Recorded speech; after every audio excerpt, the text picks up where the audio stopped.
Hello everyone. I believe you can hear me. If you can, please make a reaction. Thank you. So welcome to this training on the Fanvil DECT and IPCC solutions. My name is Osama and I am a support and solution engineer here at Fanvil. So today we'll be guiding you through the process of setting up and maintaining the DECT and Cordless multi-cell system. So let's dive in.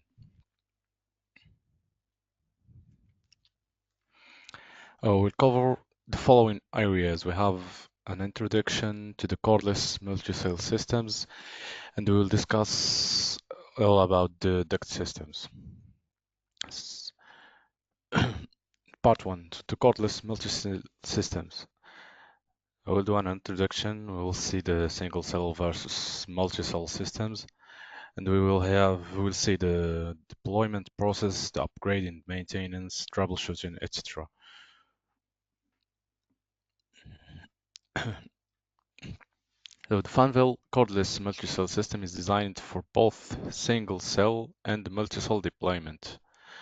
It provides seamless roaming capabilities and supports up to 300 handsets across multiple bases.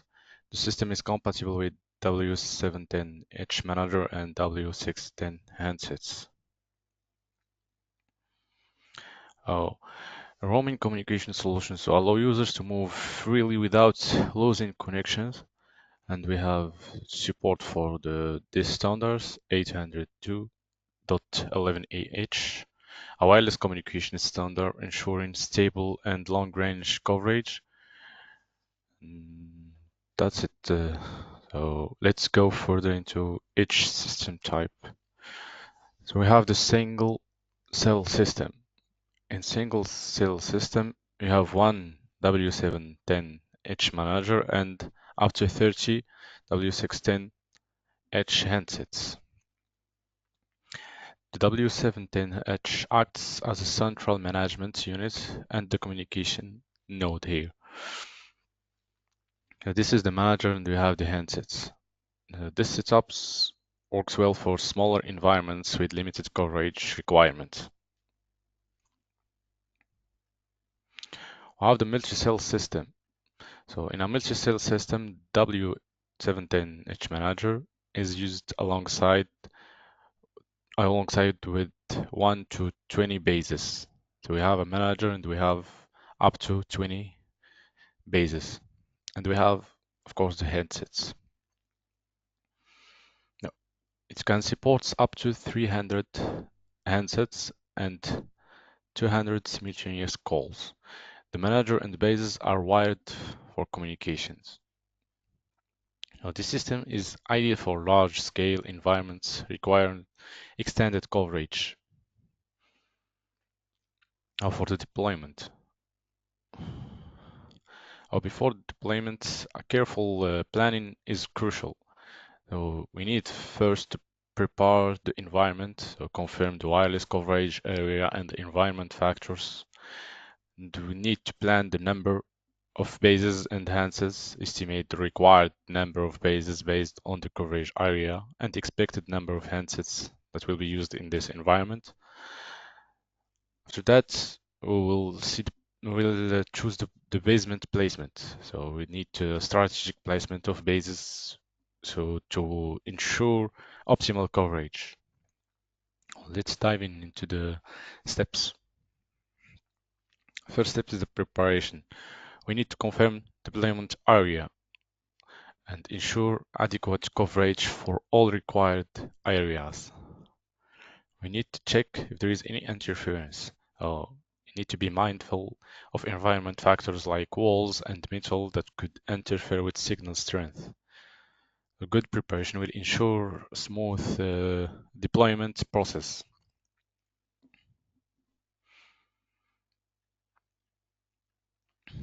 So the recommended distance between bases is no less than 20 meters. So each base supports up to 30 handsets and 16 simultaneous calls. In addition, once we increase the number of bases, the number of simultaneous calls will be increased, of course. So the whole system supports up to 300 handsets and 200 simultaneous calls. Also, the different countries have different frequency regulations, so make sure to set the correct region for proper operation on your multi-cell system.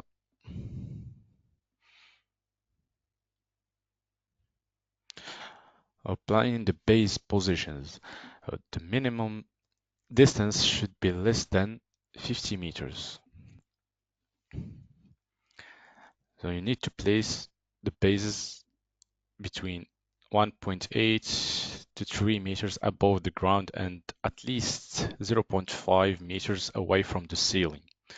And avoid placing them near large metal objects or thick concrete walls to minimize interference.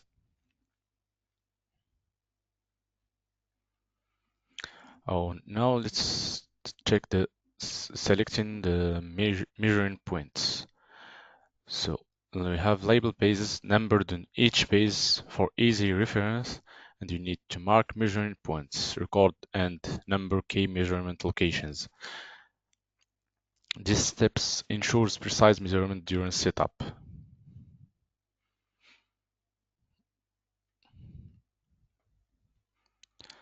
What we will need for the measurement and adjustments, the toolkit should have a 3-pod, 2 W610H handsets.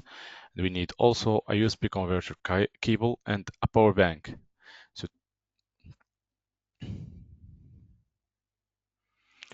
So here is the preparation before measurement. So you need to ensure that the power bank is fully charged, so the base must not lose the power during the test. Then after that, you just need to power the base and using the USB adapter cable connected to the power bank and connect the same local area network as the PC. After that, you need to access the W710 base web page and go to the network connection settings and set the country region to the corresponding country region. Default is Europe or America. This is based on the version that you have of your base. Then you need to reboot device as prompted on the unit. After that, go to the W710 handset, maintenance, and click add to add the handset. You need to enter the MAC on the MAC of the two measurement handsets, the W610 handsets, and assign extension numbers from the base. After that, start both the W610 devices and select the language and the country region. The handset will auto-connect to the base and obtain the extension number and other configurations from the base.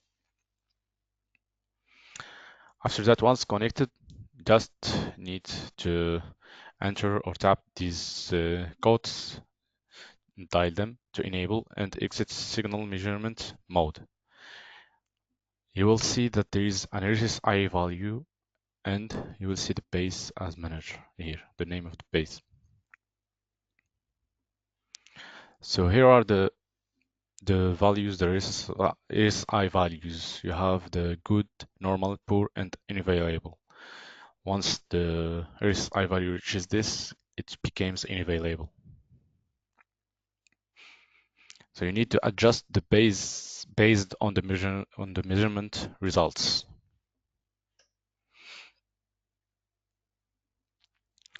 Let's see the measurement and optimization and installation of the base.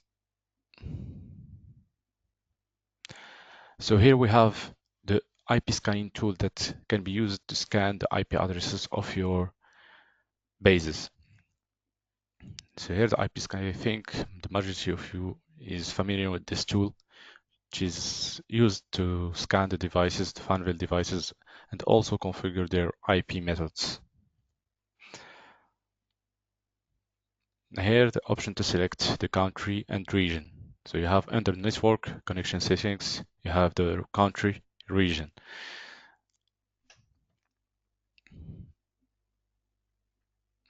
here's the deployment of the system. So you need to add the SIP server under the base and under web page SIP account and SIP server. Once entered these settings, you need to edit or add a SIP server under these settings. Once the SIP account's added, you can just assign it to the handsets, or just you can import all the SIP accounts into the base. So you have here option to add also the devices. You have also option to batch import. Here you have imports.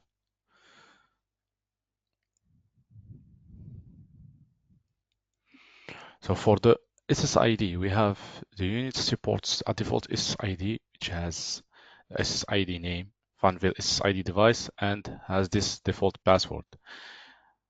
And you can also access the network settings under web page network connection settings.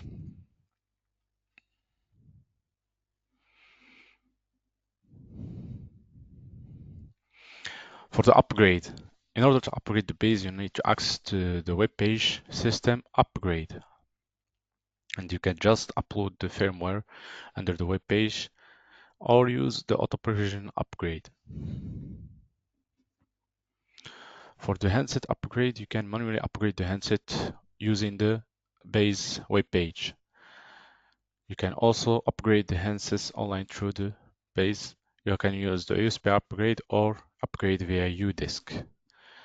So something to note here is that the bin file used for the UDisk is different from the one used for the USB upgrade. So these are different methods and uses different .bin files.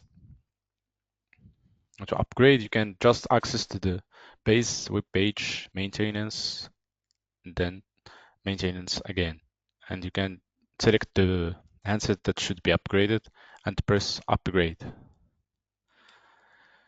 For the online upgrade, you can just create a version information, which means the config file, text file, and place it on your HTTP server, and the naming format and the version information is vendor, model, hardware version.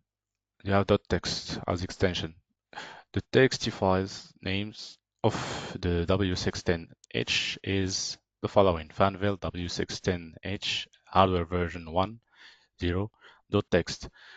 Once configured, you need to place the software version on the HTTP server. You can just copy the URL path and paste it to the text config file. As mentioned here, we have the txt config file that includes the firmware URL, and the name of this file should be Fanvil W610H, and the hardware version is 1.0. So for the online upgrade, you can just access the base web page system and upgrade, online upgrade, then enable auto upgrade. You need to configure the upgrade server address to your HTTP server, which has been configured before, and configure the update interval. Depends on how many times should the base or should the handset check the firmware, check for firmware upgrades.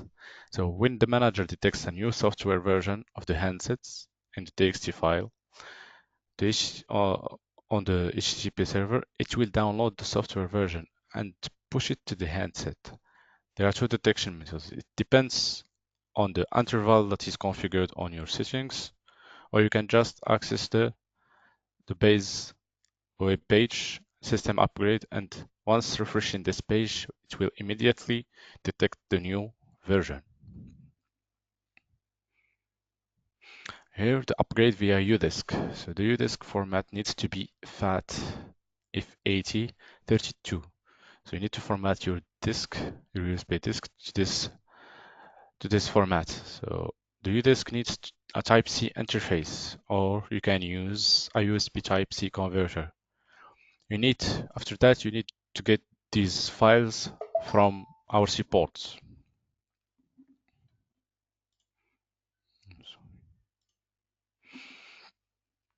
You can contact our support team to get these files if you need to upgrade via UDisk. After getting these files, you need to save these files in the root directory of your UDisk. And you need to press and hold the red hang up key or the power key on the handset and the power when the unit is to power off the unit.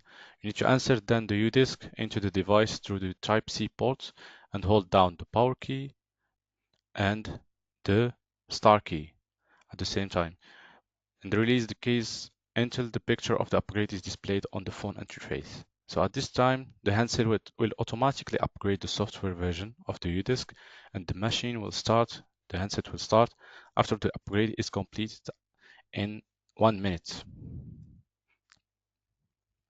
So here's a picture of the UDisk upgrade. So here is the UDisk. Once upgraded, you see the progress of the upgrade here.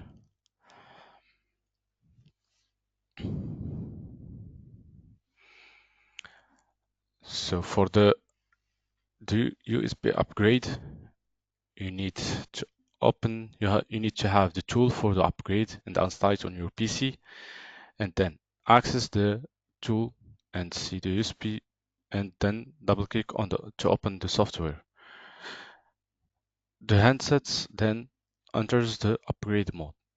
To enter the upgrade mode, you need just to power off the device and disconnect the charger and press and hold the power button and the volume button.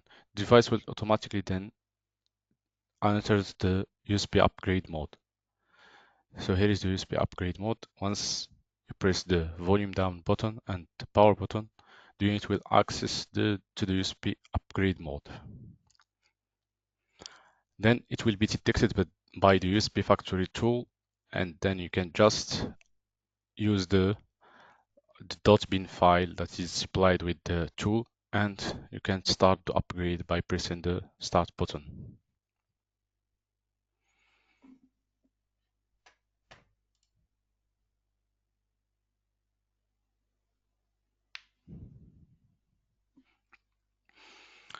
So here for the troubleshooting, you can obtain the capture and logs of the base. You can just access the system tools and see the up log level, and you can just enable logs. The up log level should be debugged to get more information, and this will depend on your use case or your issue. So once the issue is reproduced, you can just export logs and get the logs and share them with us to check them for the issue.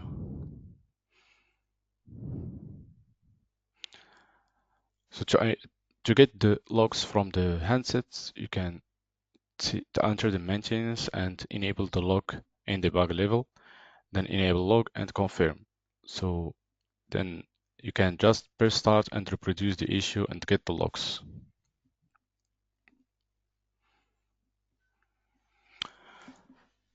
So for the troubleshooting, you can also use the UDisk, or use the Type-C adapter to insert the USB Type A UDisk. So to insert it in the port as shown on this figure, on this picture. So after that, just access the handset's menu, application UDisk log, export, and press OK. So once you confirm the export, the logs will be logged in the disk. After that, you can just remove the UDisk and connect it to your computer and get the logs and share them with us if you need more troubleshooting analysis. Now let's pass to the DECT system. So for the DECT system, I think majority of you is familiar with this DECT system, and here is shown the information of a W710D manager, where you can get its RFPI under the information system information, and for the handsets you can get its IP UI, which is needed for the connection between the base and the handsets. For the authorization, you will need this IPUI for it in order to connect it to the base. So you can get it under status information of the unit. So for the administrator operation, you will need, and for the configuration, you will need the IP scanning tool. So to get the DECT IP, and you need to set the country region based on your region. Then set the pin code, which is defaulted to 1234. And you need, after that, to add SIP accounts to your device. And then after that, you can just add the device to your base. So for the handset, you can just power it on by the hang up button. You need also to set on the handset, you need also to set the country and region. And you need to select the corresponding base after being added on the base. And after the connection, the terminal automatically obtains the information and the configuration, SIP accounts, and internal extension number, and can perform calls and other operations. So, thank you for your attention. And if you have any questions, please feel free.